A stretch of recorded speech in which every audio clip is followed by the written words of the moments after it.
Jadi memang kita melakukan teknik menghilangkan trauma korban-korban banjir ya. Kebetulan yang kami tangani adalah seorang wanita yang saat kejadian suami dan anaknya meninggal dunia.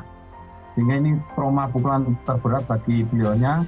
Kita mendekati secara metode keagamaan kita berikan kepada beliau, juga kita kumpulkan kepada korban-korban yang lain untuk bisa sejenak hilang traumanya melalui kumpul bersama dengan kita melakukan sedikit hipnotis kepada beberapa warga korban tersebut.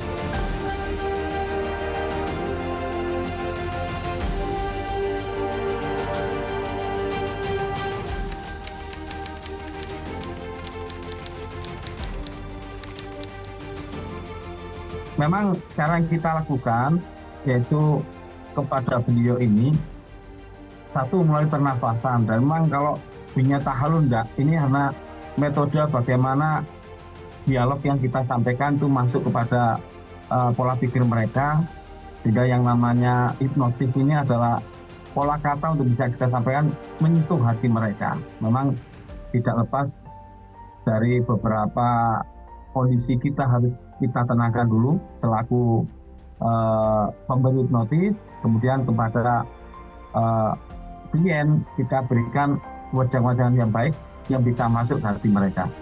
Jadi memang satu pernafasan, yang kedua juga pola pikir kita ubah kembali. Demikian. Ada juga kejadian seorang anak ketika dia melakukan satu tindakan yang membuat orang tua marah. Tentunya yang paling kecil adalah mereka mengambil uang orang tuanya, kemudian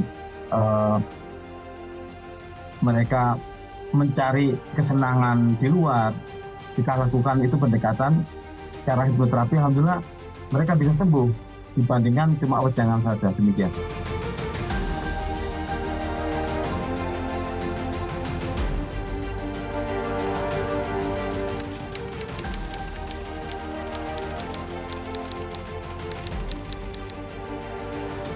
Itu awalnya nggak semudah yang saat kita kemarin lakukan. Memang beberapa komentar miring sebelum kami masuk di lingkungan warga ini. 2 tahun kita mengajukan untuk bisa berinteraksi dengan warga, mulai pengajian ini ditolak dengan warga. Namun dengan berjalannya waktu, alhamdulillah warga sudah mau mendengarkan dan merasakan bagaimana pengajian ini bisa membuat hati mereka ayem, adem. Itu yang kami lakukan. Dengan diakhiri ini biasanya kita makan bersama, sehingga untuk memunculkan silaturahmi di antara warga masyarakat, khususnya ibu-ibu sepuh yang memang notabene dari lingkungan yang tidak mampu. Demikian kita lakukan tiap 1 minggu sekali, dan ini atas izin komandan ya. Memang komandan beri peluang kepada kita untuk melakukan pendekatan ke masyarakat dengan metode pengajian 1 minggu sekali.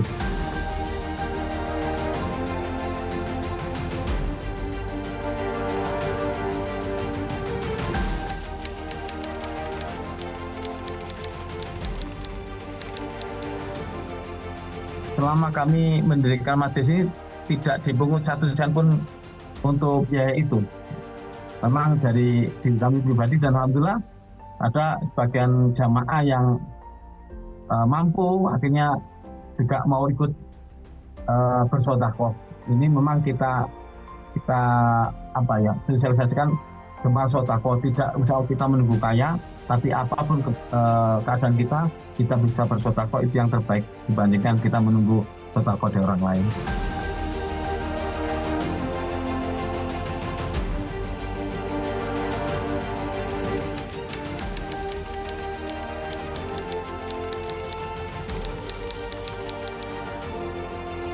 Memang kebanyakan dari masyarakat kita itu dengan era digital ya, untuk bisa ngaji itu kadang belum ada kesempatan, mungkin ada kesibukan, sehingga mereka lebih enjoy dengan membuka YouTube ataupun apapun sifatnya medsos. Tapi perlu diingat bahwa setiap kajian itu harus ada gurunya. Yang menurut kitab taklim itu diajarkan harus ada gurunya, harus ada kitabnya. Ibarat ketika kita mengikuti pengajian yang lewatnya YouTube ataupun apapun bentuknya di situ, ketika kita mengamalkan sesuatu itu harus seizin guru. Itu yang kita terapkan dalam kitab taklim. Andaikan tidak, ibaratnya kita itu membeli resep, ya, ketemu resep di jalan kita beli, maka nggak akan tambah sembuh, kadang-kadang tambah sakit. Jadi ibaratnya seperti itu. Jadi memang kita giring ibu-ibu jangan sampai mudah mengamalkan sesuatu dan itu berisiko bagi batin mereka nantinya. Demikian.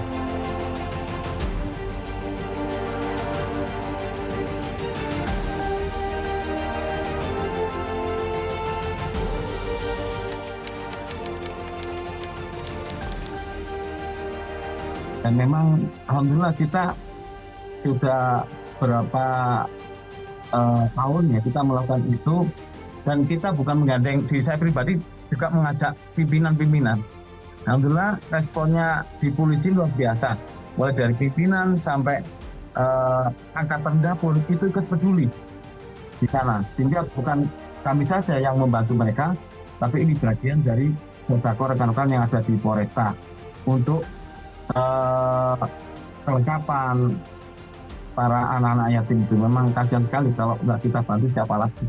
Memang selama ini anak-anak tidak pernah mengeluh kalau nggak kita tanyai. Memang sering sekali ketika kita ada kesempatan 1 bulan sekali, ya maksimal 1 bulan, kadang 2 minggu sekali kita silaturahmi ke panti-panti itu. Dan memang sebagian besar ada yang sudah tidak ada masalah Pak, ada yang terus Pak kami sepatu rusak, akhirnya kita data itu, baru datanya dikirim, baru kita belikan. Ya ujuk-ujuk kita datang, lalu kita belikan, enggak. Kita tanyai dulu, mereka apa keperluannya, kita support. Seperti itu.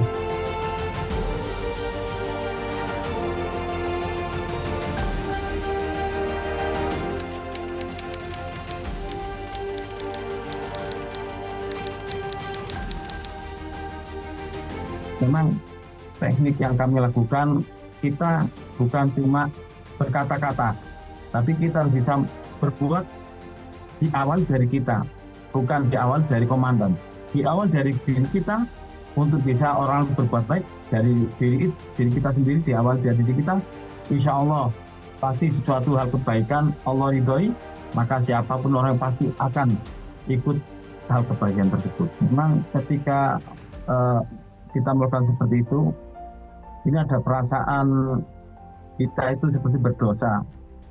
Masih banyak di lingkungan kita ini orang tidak mampu dari sisi apapun, baik tidak mampu dari sisi agama, dari sisi ekonomi, dari sisi sifat, ya.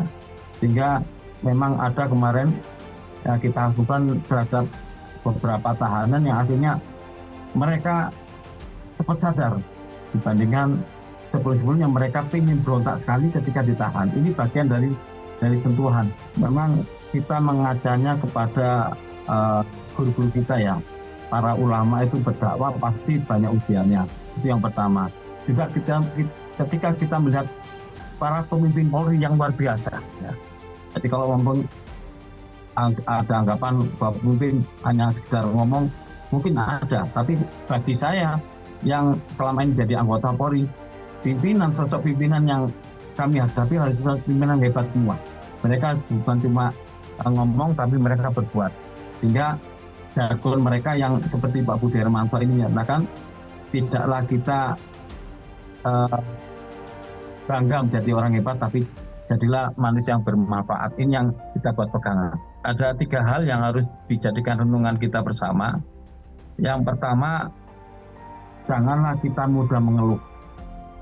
Karena mengeluh itu akan membuat diri kita tidak menjadi orang yang sukses. Yang kedua, janganlah kita menjadi orang yang suka meminta. Karena dengan meminta itu akan menistakan diri kita di hadapan orang lain. Memintalah kepada Allah itu lebih baik dibandingkan kita meminta kepada manusia. Jalan memang dari manusia, perantaranya dari manusia, tapi semua tidak terlepas dari Allah Subhanahu wa Ta'ala. Dan yang terakhir, tetaplah di dalam kondisi apapun kita berbuat kebaikan itu lebih baik 1000 celaan dibandingkan satu keburukan itu lebih baik 1000 celaan dibandingkan kita melakukan keburukan. Demikian.